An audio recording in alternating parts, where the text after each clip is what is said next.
So welcome again, everyone.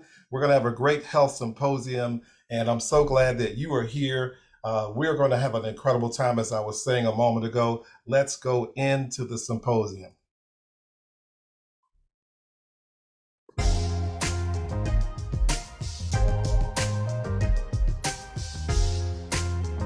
Aaron Einhorn, who took an in-depth look at what's changed since March when the virus closed nearly every school in the country. Aaron, is your research echoing what those students are saying? Words like stress, pressure, loss, that student in Chicago brought to tears. Is this all basically striking the same chord to what you're learning?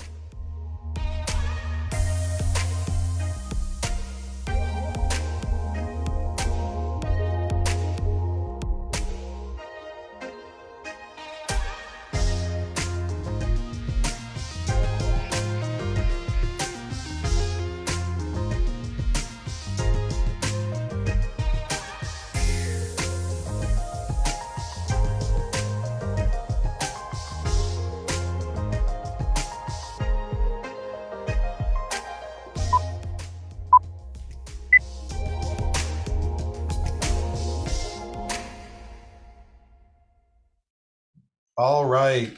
You are in the right place at the right time with the right people, as they say.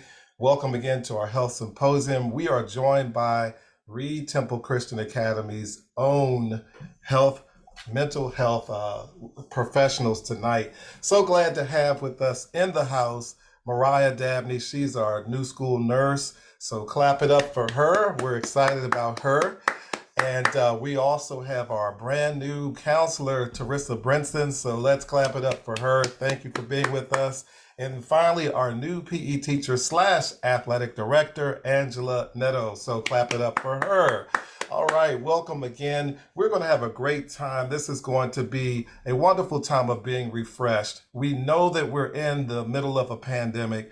We know that it's been challenging for children. We know that there are so many people, whether you're young or older, who are experiencing the mental health challenge. That is the whole idea of being isolated, not being able to see friends and family like times before. Holidays are different. We've gone through this at least with two major holidays, two Christmases, I should say. And here we are with online learning still back and forth. And there are so many things that we need to know in order to get through this time. So we've assembled this trio of wonderful women from Reid Temple Christian Academy, and they will each provide a presentation for us. So after their 3-minute presentation or so, then we'll move into some questions that I have for them as the facilitator tonight. And then after that, we'll open it up for questions that you may have. So get your pencils ready. Get your iPad ready, whatever you're typing or taking down some notes. If you just want to make a mental note with our mental health presentation tonight, then that's fine. But whatever you do, we don't want you to miss it. So first up, we have, like I said, Miss Brinson. She is our counselor. She's going to give us some very important information. And so let's get excited and let's do an air clap and welcome her. All right. Good evening, everyone. I want to apologize if you hear any small kid noise in the background, but just bear with me. I'm going to talk loud and hopefully he respects us as I present. So mental and social emotional health during COVID. Let's tap into how we can talk to our students about some fear they may have in relation to returning back into the school building or just going back to normal life during this time in the pandemic. So if we can go to the next slide. So first, find out what your student already knows, especially with the older ones. They have access to friends and, you know, all these things now, especially with technology and being exposed a lot earlier, even the younger ones, to certain things that they might not understand yet. And that comes with misconceptions. So you definitely want to have those frequent check-ins with your student and, follow up with any misconceptions they may have. And, if you don't have an answer to that question, it's okay to not know. You can make it a fun kind of game and you guys can research and talk to each other about it as you go on. But yes, that's the number one thing you want to do. And then another one you want to do is make sure that you validate any feelings that they express. I know it's human nature, even me as a counselor, I tend your first reaction to be, don't worry. You want to immediately try to fix whatever the issue is at hand, but you want to acknowledge and respect whatever feeling your student expresses at that time instead of don't worry language. Make sure that you are hearing them correctly and follow up with, I'm hearing that you are scared, and then offer support. So when we are scared, we pray, we can, count to 10, we can ask a trusted adult for help, those kind of things, instead of immediately don't worry. Next, discuss what ifs. I know if anyone has smaller children, there's always a but why after you think you already answered the question.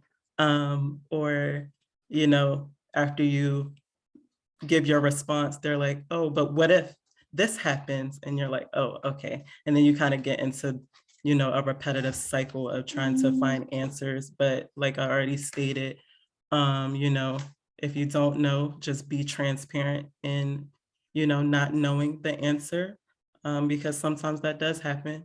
Even as adults, you might not have the answer, but, you can look it up together and make it a family thing. They also, an example I gave there is encouraging flexibility, because you might have some students who are rigid and no matter what response, they're still kind of stuck in, negative. So you kind of want to encourage a positive thoughts. So what are you looking forward most to about school?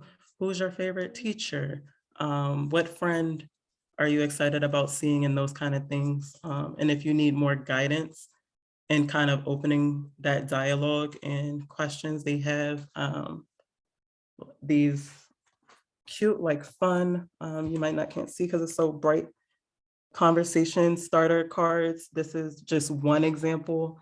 You can find in your nearest Target dollar spot. They're very inexpensive, about $3. I'm sure you can grab one, or, Amazon or any of those things that we all, shop on for our kids and ourselves. And, they're bright, they come on these bright, fun looking type of cards, big letters and bolds. You can use them even with pre-K. And, one of the questions on here, for example, says, what's your favorite part of the school day? And that kind of will, give you guys bases to start that open dialogue. Next is modeling. So of course, our students are, we are their first person that they learn and pick up behaviors from. So you definitely want to be mindful of, your reactions to certain things that are happening. And, if you're one of those people like me where your emotions show on your face, you have to kind of be mindful of that in having these kind of difficult and new conversations. And last but not least, keep ongoing conversation. The information on this stuff is changing on a daily, regular basis. So, we might have had an answer to a specific question regarding COVID one day, and then it changes to something else. So definitely, as we change as a society, just having that follow-up conversation with your student is going to be very important in helping relieve some of that anxiety and stress that they may have. I can. Yes. Next, I want to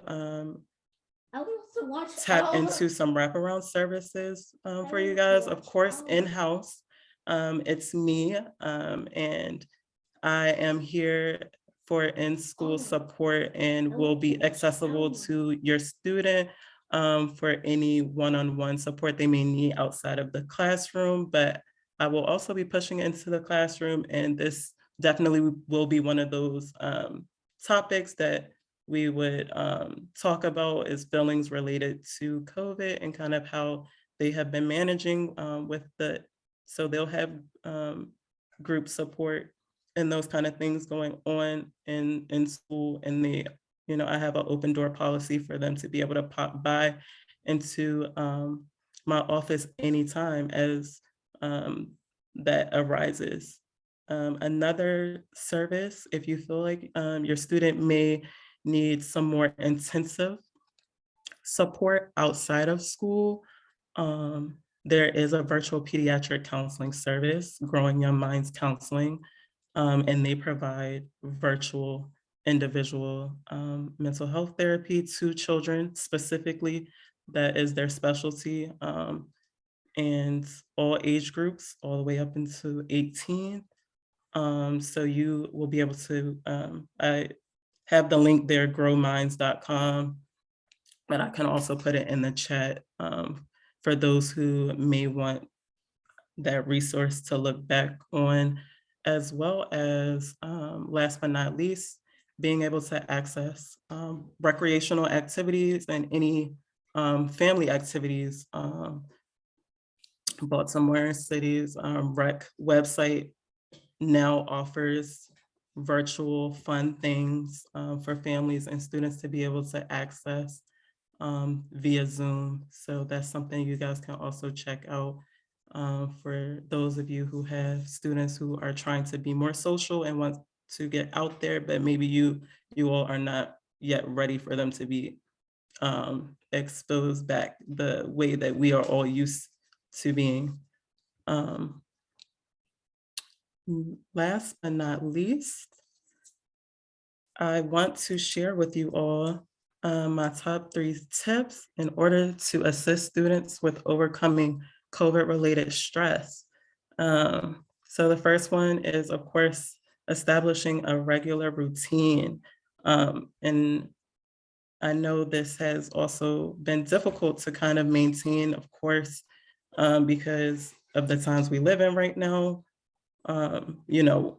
You might be doing routine one way, and then the next day you're at home and your whole routine that you established is shifted a little bit.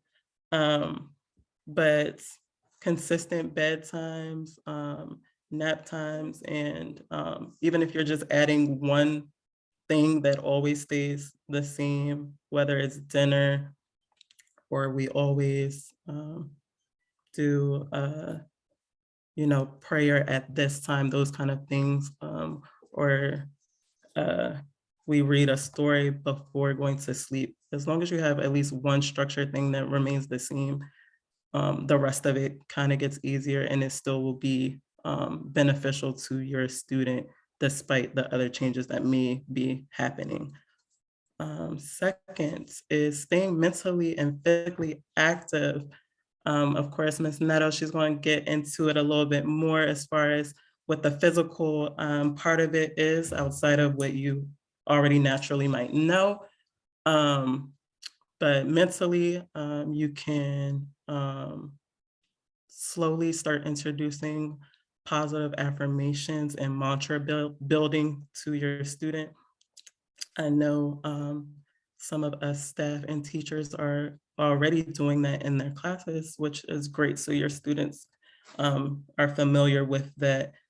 And also, last but not least, staying connected. So teach them what you want to know. And I mentioned story time and those kind of things, as well as, checking in, even with family that you don't see all the time, or you used to see all the time, but now you don't.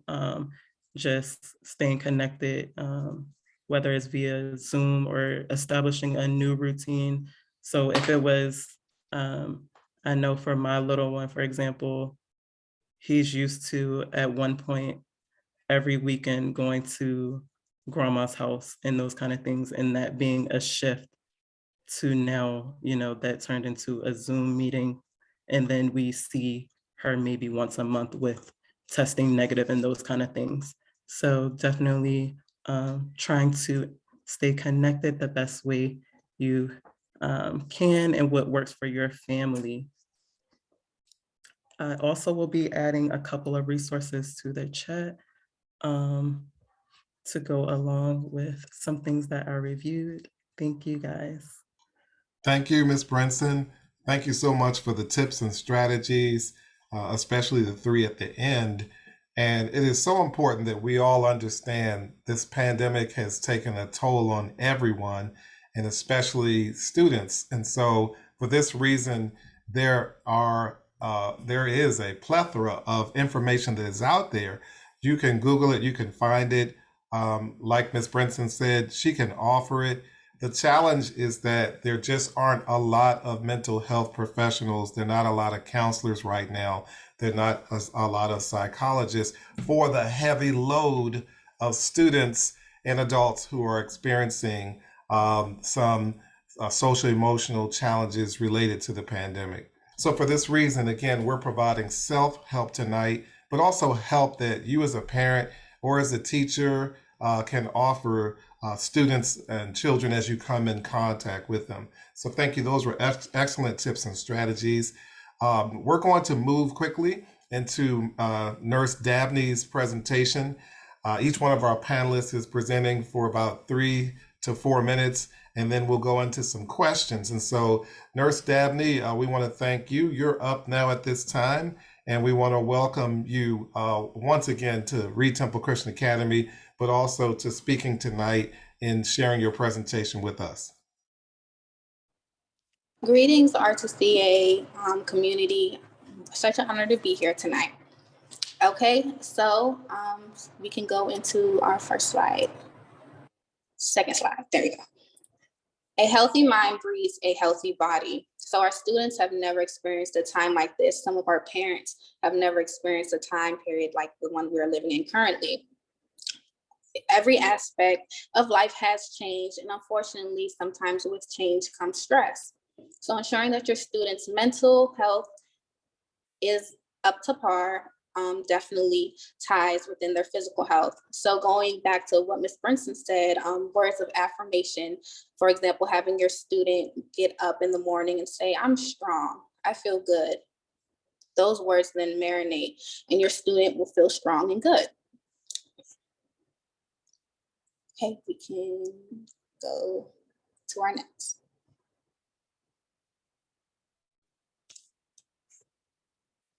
Okay. What can students do when uncomfortable around others in school, and how are students being kept safe? So whenever a student is experiencing any uneasiness in school, they are more than welcome to come into the clinic or the health room. I like for students to think of the clinic as a safe haven. So whether they need a Band-Aid, an ice pack, 15-minute nap, they can always come into the clinic as the clinic is there for them and to ensure that their safety is up to par. So how are students being kept safe? RTCA is providing students with safety by enforcing the newest CDC and MDH guidelines. The newest guidelines came out 2 days ago, if not, it was yesterday, and they are always being updated. So we are making sure that we stay on top of that and are in compliance with the guidelines, along with implementing our own to ensure the utmost safety. We are also utilizing designated seating in case of an emergency where contact tracing will need to happen. This designated seating method helps that process go a little smoother. We can go on. Okay, some safety recommendations and tips to practice at home. So parents, as you all know, you are your students' personal audio calendar, alarm clock, reminder manager. So here are a couple more tips to add on to your long list. So frequent hand washing, frequent hand hygiene. As we know, COVID-19 is direct contact as airborne contact. So we have to be on our best precautions. So frequent hand washing, we can always just inform our students or remind our students rather to wash their hands. I had a student come in the clinic the other day, and as soon as he did, he grabbed some sanitizer, took note of it. We had our conversation, and before he left, he was like, I need some more sanitizer because I ended up moving it. And I was like, okay. And he was like, yeah, I touched about 3 different things. So I think I need sanitizer. So in my head, I said, kudos to his parents. So frequent hand washing and good hand hygiene, super keen in this time period and in general. Proper mask wearing. So proper mask wearing consists of the mask staying on the middle bridge of your nose all the way down to your chin. Masks should be snugged, not tight, because we all know your ears start hurting and it's this nasty imprint, on your face. So we do want our masks to be snugged and not tight. Parents, whenever your students are out and a mask is being worn, just try to always implement proper mask wearing, because once that habitual habit is being in place, students then bring that into the school setting, and that's awesome. And then last but not least, proper distancing. So the social distancing guideline has been updated in the school setting. It differs for general public. So in the school setting, students are to stay about 3 feet away from each other. But all in all, I like to do this, and I like to everyone do arms and go in a circle. If you are within arm's reach, you are too close, and that is pre-COVID, during COVID, and post-COVID. So that's a good one. If you are within arm's reach, you are too close. One more thing to add on: vitamins and making sure that our immune system is strong. Like, I have gummies, and I'm not sure if you all know about sea moss, but I take a teaspoon of sea moss, eating fruit, vegetables. Those things all build your immune system, and our skin definitely our students can definitely benefit from that. So we can go down. Last slide. Okay, so stay in touch. So my direct school email is Dabney at Reid Temple Academy.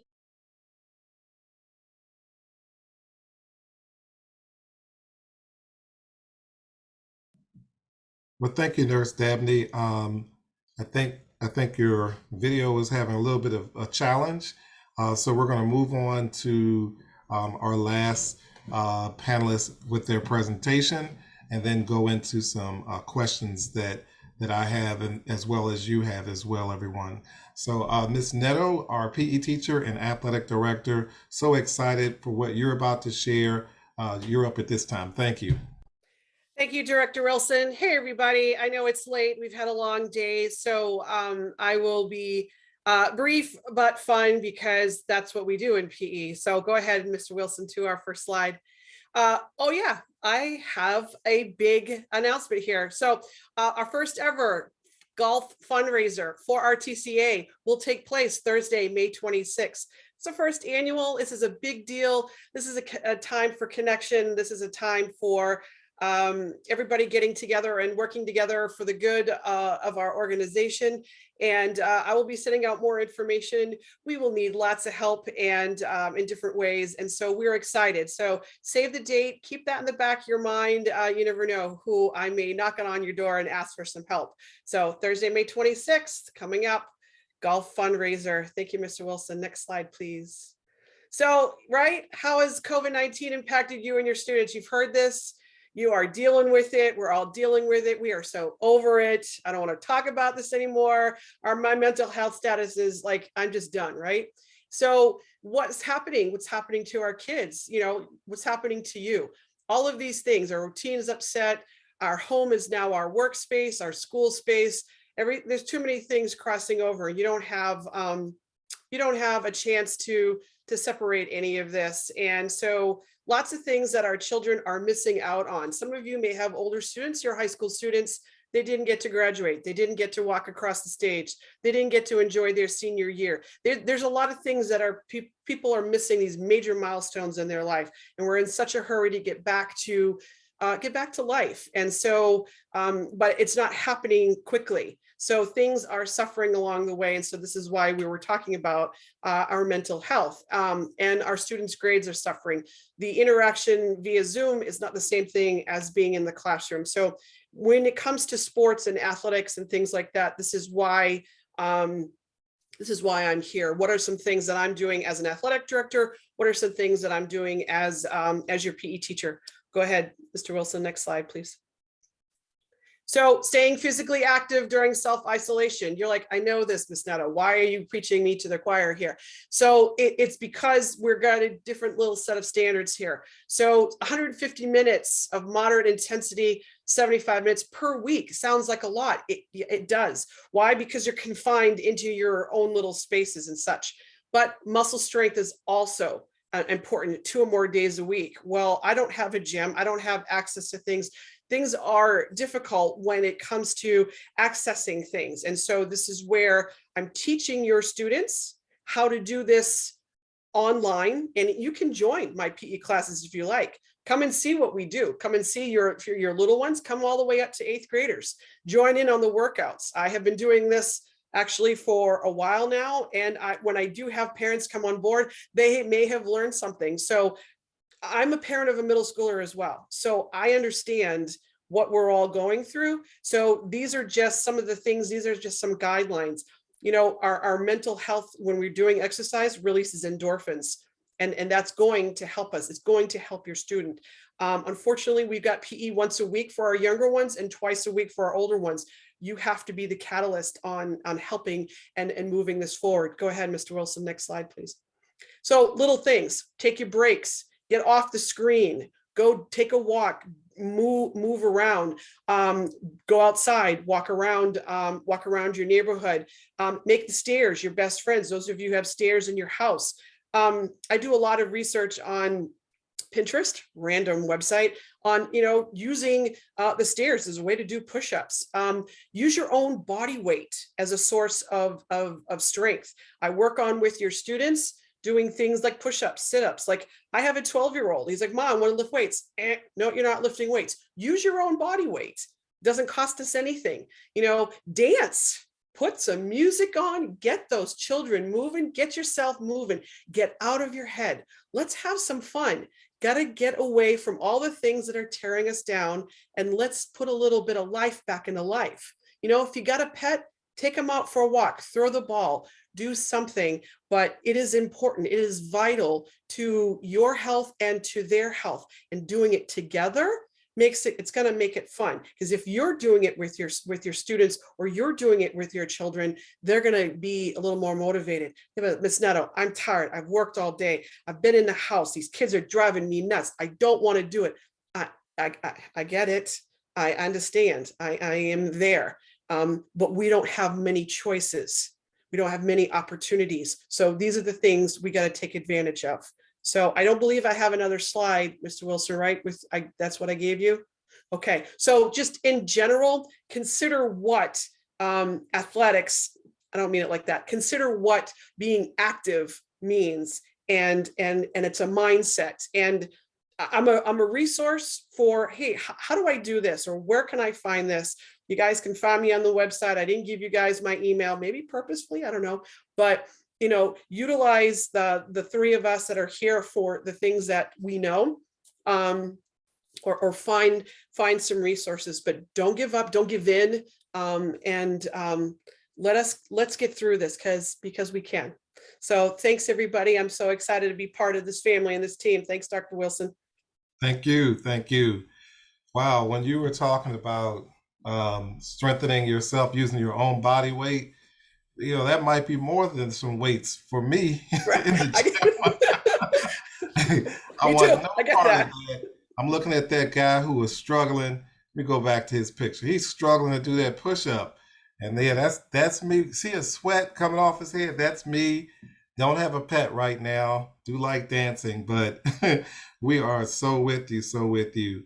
And so we're going to move into the panel interview questions. This is before we go into the questions that you all ask. So don't worry, no need to raise your hands and things like that. I'm just going to lower any hands that I see. We're gonna go into the panel questions, and then we'll go into the questions that you all were asked. Okay, and so very, very glad to have you.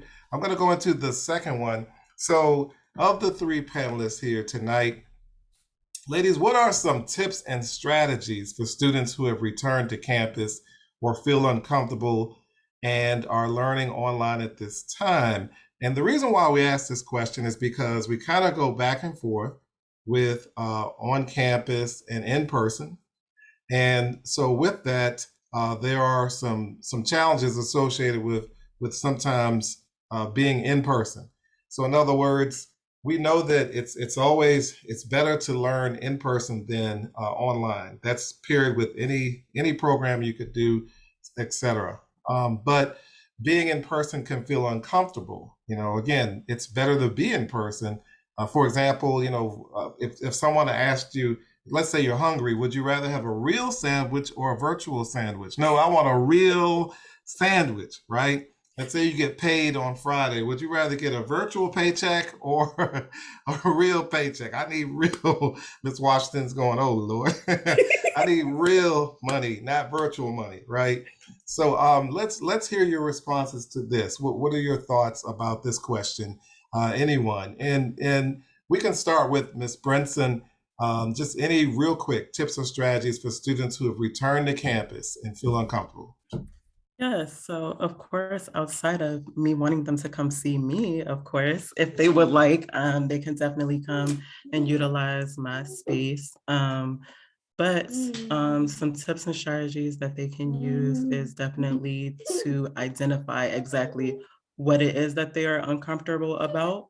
And once they are self-aware about what it is that they're uncomfortable about, they can then follow through with a strategy to help, whether that be to come see Ms. Brinson and speak, or take deep breaths, play with fidgets, and or do anything active, as Ms. Nadeo was already explaining.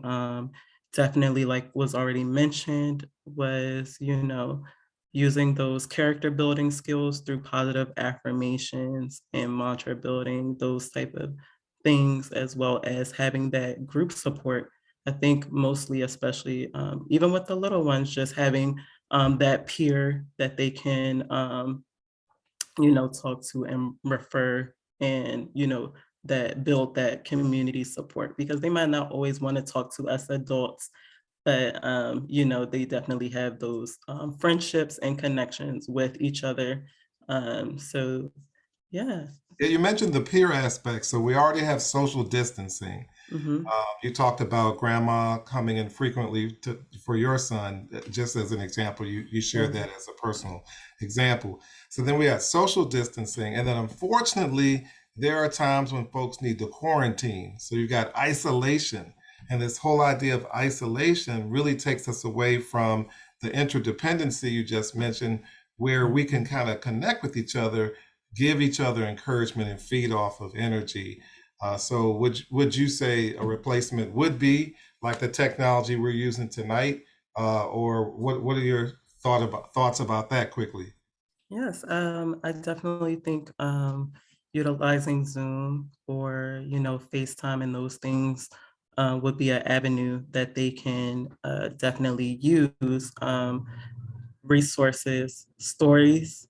There's also things that they can do on like kids YouTube, all of that. So yes. So that's better than nothing. So thank you. You mentioned breathing. I wonder if Nurse Dabney or Miss Neto can jump in because the whole idea of breathing, I've heard this several times tonight, is important. Either one of you, feel free to unmute yourself and talk about breathing, please. Absolutely. That's a great point. Through some of the things that I work with the students, whether we're in person or online, introducing fitness-based work with our students. And so one of the things that I usually end a class with is yoga, so that they understand their bodies, how to control their bodies, their breathing, and it allows their minds to calm down, giving them the opportunity to just take away whatever it is that they might be processing or working on, or just having that stress. The other part to this, whether they're with me or away from me, is I encourage just being out in nature. Right now it's tough because it's cold, but finding the ability to maybe create a new hobby, take a camera outside and see what God has given us for grace and in nature, and just reconnect with something and find something new that maybe they haven't seen before. So just being able to take a moment for themselves and just kind of like reconnect that way using the breathing. And so I do know that for me, I am teaching that in our classes. All right, thank you, Ms. Neto. Thank you. I'm going to go to the second and last question before we go to our audience tonight. So the second question quickly is, how can students have fun at home and maintain good mental health? Because this is very important. The days of having large birthday parties or barbecues this past summer, or we just passed the holiday time with Christmas and folks coming from out of town. We know a lot of people still did it and took risk, and unfortunately, we've also heard of some sad aftermath with some cases. But what can students do really to have fun at home and maintain good mental health? And that's to any of you on our panel. We can go back to you, Ms. Neto, and then Sure. to you, Yeah, Brinson. I'm trying to, understand that our students are in school a good chunk of their day. They're on screen, and to be encouraging at home to, once they're off screen, not to get back on to another screen. It sounds like it's going to create more work for us as parents, but unfortunately, at this time, we've got to maybe make a list. Maybe make a list at the beginning of the week. Sit with your family and say, okay, we're not going to do screen time. We're going to take some of that away. Let's make cookies. Do little small things. Find those little activities. Reconnect with the family. Get off the screens. And it doesn't necessarily have to be exercise, but doing things like that together are certainly helpful. But with my son, and again, he's 13 years old. What am I going to do to motivate a 13-year-old? I'm not going to let him spend all this time on screen playing video games. So we find little things to do together that just keep his spirits up and keep him motivated to just go and do things. But with him, he's also in athletics, so didn't get a chance to talk so much about it as far as how does that look for him. But we're very cautious as parents, where he plays, how he plays, what he plays. But if nothing else, mom to son, we do that kind of thing, and sit with your kids and find out, what can we do? What would you like to do? And I know it's tiring. I know we're all tired about it, but it is helpful. It's helpful for everybody, and you'll find that you'll feel a little piece of joy after sitting down with your kids to talk about that kind of stuff. Excellent. I love the cookie making idea. I want to do that right now. But do I have to do that with the people in my house, or I can make cookies by myself? I want to make sure I got that example. I'm just teasing here. Thank you, Ms. Neto. Let's go back to you, Ms. Brinson. Any tips and strategies for what students could do at home to promote good mental health? Yes, I don't want to be too repetitive, but I definitely was going to say you want to interview your student what they identify is fun, because sometimes I've run into that even with my small one. I might think something is fun and he's like, oh, this boring, it sucks. And then we're stuck, we're not having fun because I thought it would be fun, but we're not on the same page. So definitely, of course, interview your student on, what is fun to them at home. You might get the video games and that kind of thing, but how can you turn that into maybe an in-person thing to kind of narrow down some of that screen time, as Ms.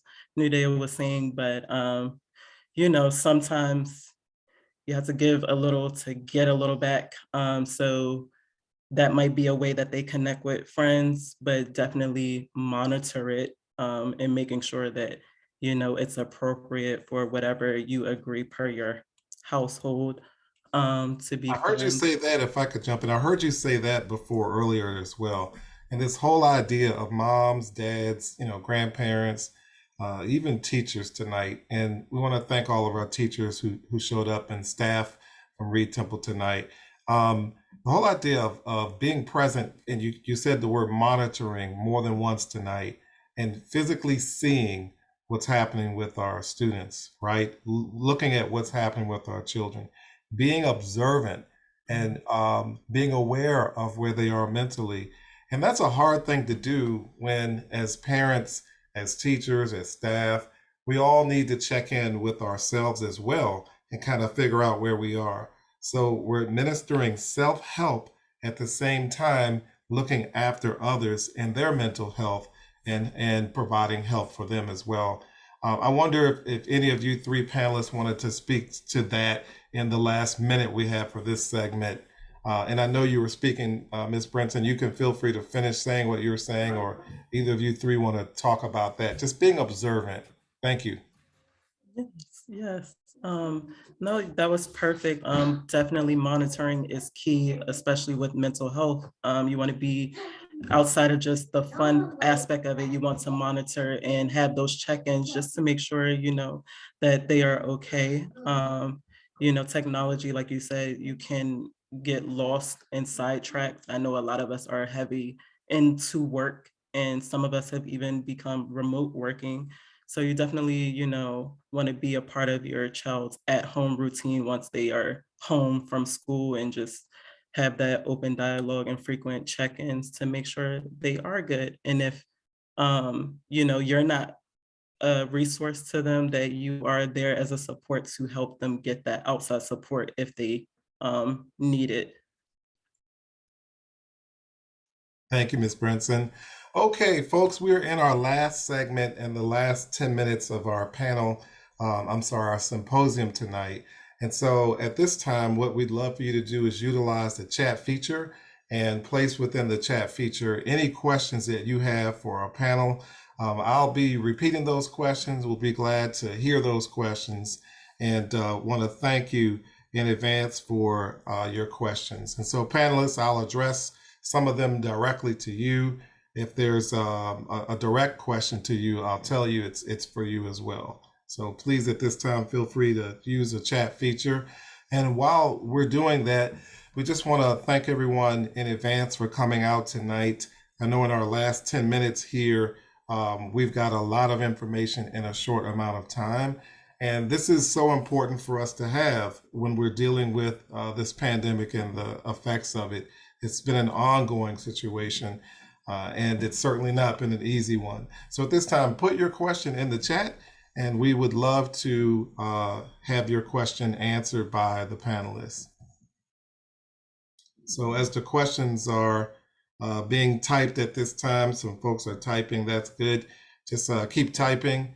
I'm going to invite our panelists, if there's any elaborations that you wanted to give while we're waiting for the questions from parents at this time, please feel free to unmute yourself, panelists, and just share any additional elaborations you wanted to give.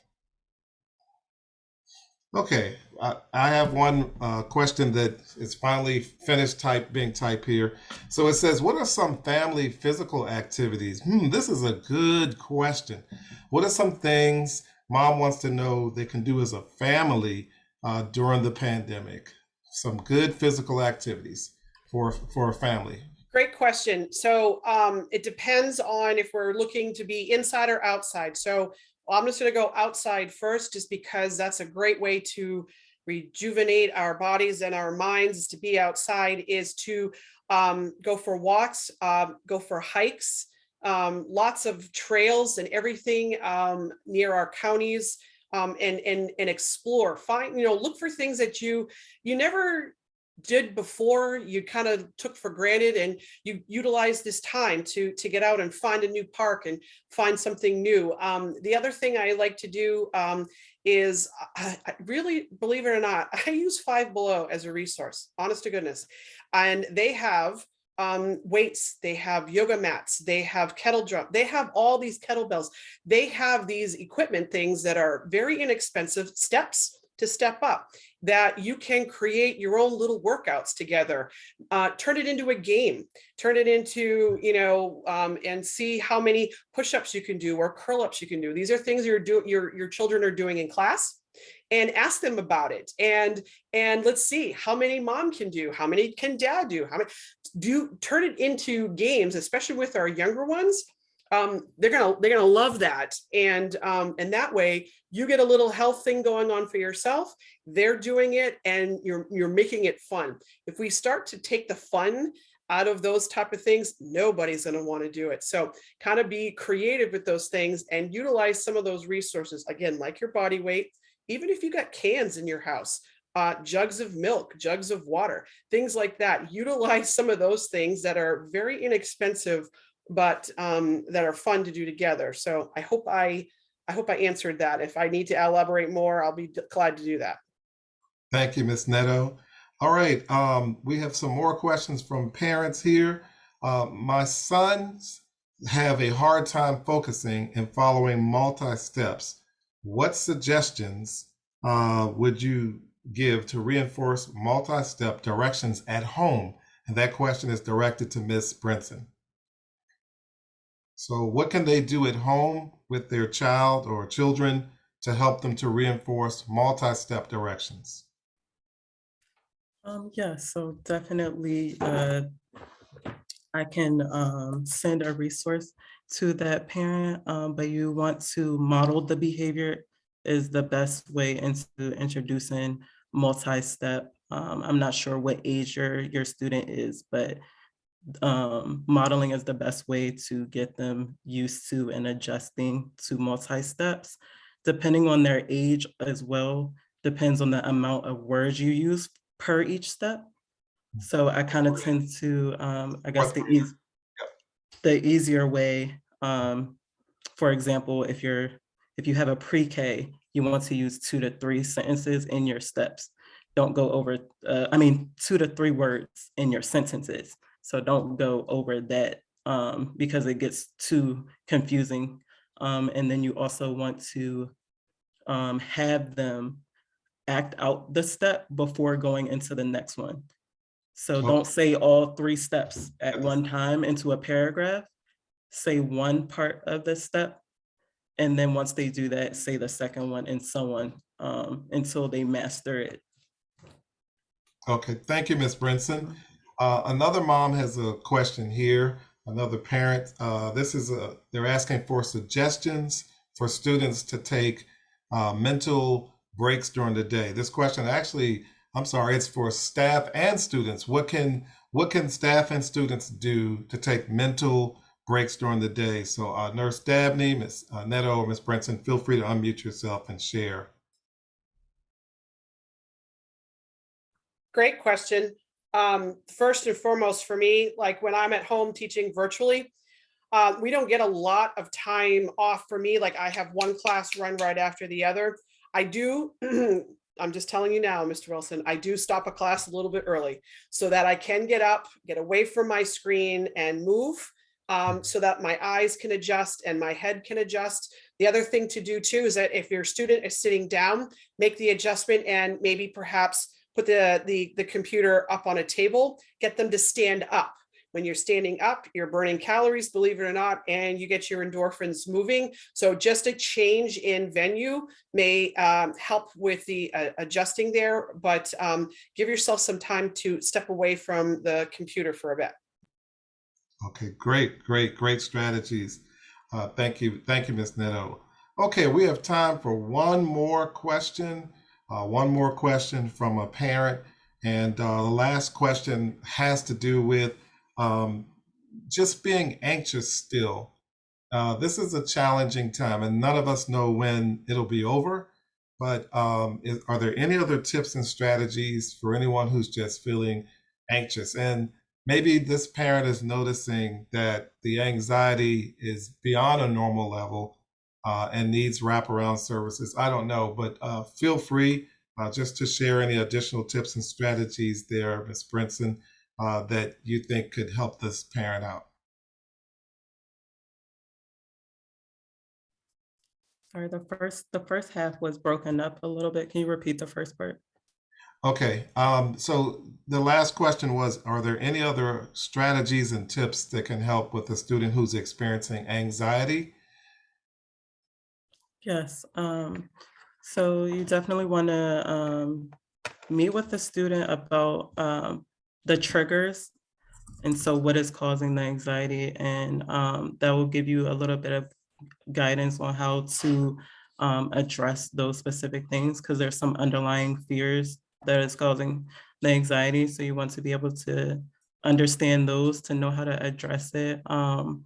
But mindfulness routines are going to be helpful. So I know we already discussed affirmations, and breathing is going to be important. So that's good that they are getting yoga, and that we also have our after school person on here, Arise Wellness, who was going to she wanted to say hello and introduce herself to the group. And so that's a good segue for that as well, to address the anxiety piece. So she is on here. So, Ms. Brinson, I was actually going to introduce her at the end. Thank you for that segue. I don't think you saw my chat to you. Actually, we're so blessed to have the Arise Wellness folks on here. We reached out to them so they could be panelists, and I don't know what happened there, but we would love to have you come back at another time and do a full presentation. So the Arise Wellness and Educational Services, they actually provide the yoga in our after school program. And like I said, we would love to have them come back and do their own presentation at another time. And so that way everyone can learn more about their services and what they're offering our children after school. And so we want to thank you, Ms. Brinson, Ms. Neto. Want to thank you, Nurse Dabney, for sharing tonight. The information has been extremely helpful. We are at a place where we hope to see the turn of the tide on what's happening in our country. And unfortunately, it looks like it's slowly turning, slowly moving in the right direction. But we've got to get through this month, is what Dr. Fauci told us in the Center for Disease. This is a high flu month.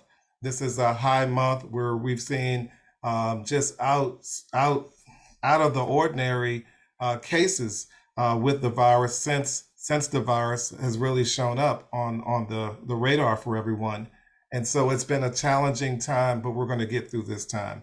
It's been a time for us to be prayerful. It's been a time for us to put in place all the safeguards and measures.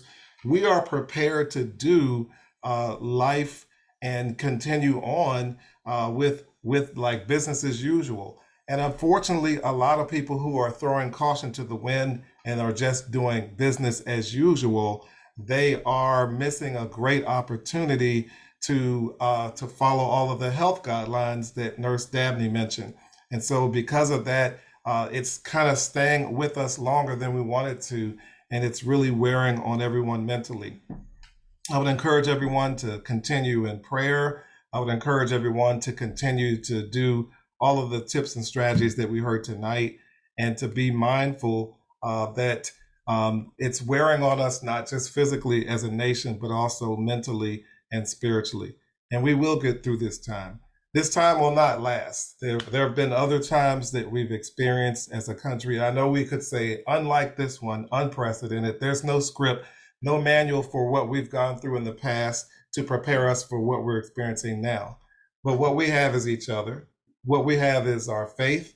What we have is the confidence that we're going to get through this. And if all of us do our part, and if all of us not only check on ourselves, but check on each other, it is so important that we understand the power of togetherness. And we're so thankful for folks like you, Nurse Dabney and Miss Brinson and Miss Nadeo, and also Arise Wellness and Educational Services, and the support that you see is needed to provide to everyone, parents and students and staff. And to our staff who made it here tonight, we applaud you for educating children during a pandemic. It is not easy. The numbers are staggering, folks, of people who are leaving the education field because they're overwhelmed, because it's a taxing time, just like when the pandemic first hit and mental health workers were overwhelmed, and a lot of them receded, and that's why the vacancies are so high for mental health workers. And the same with other frontline people. We've seen a decrease of people working in those service positions because hospitals are overwhelmed right now. Clinics are overwhelmed right now. It's just a heaviness that we all feel. But again, we're going to get through it using those tips and strategies that were shared tonight. So again, we thank you, Nurse Dabney. We thank you, Ms. Brinson. We thank you, Ms. Nadeo. And we appreciate all of you, family.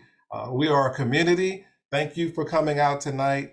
We will make ourselves available to you at any time. And again, I want to thank and appreciate Arise Wellness and Educational Services. Again, we will be in touch with you as a follow-up, and we appreciate you. Thank you again, and God bless everyone. Have a wonderful, wonderful rest of the evening. And we look forward to seeing all of our students online tomorrow. Thank you.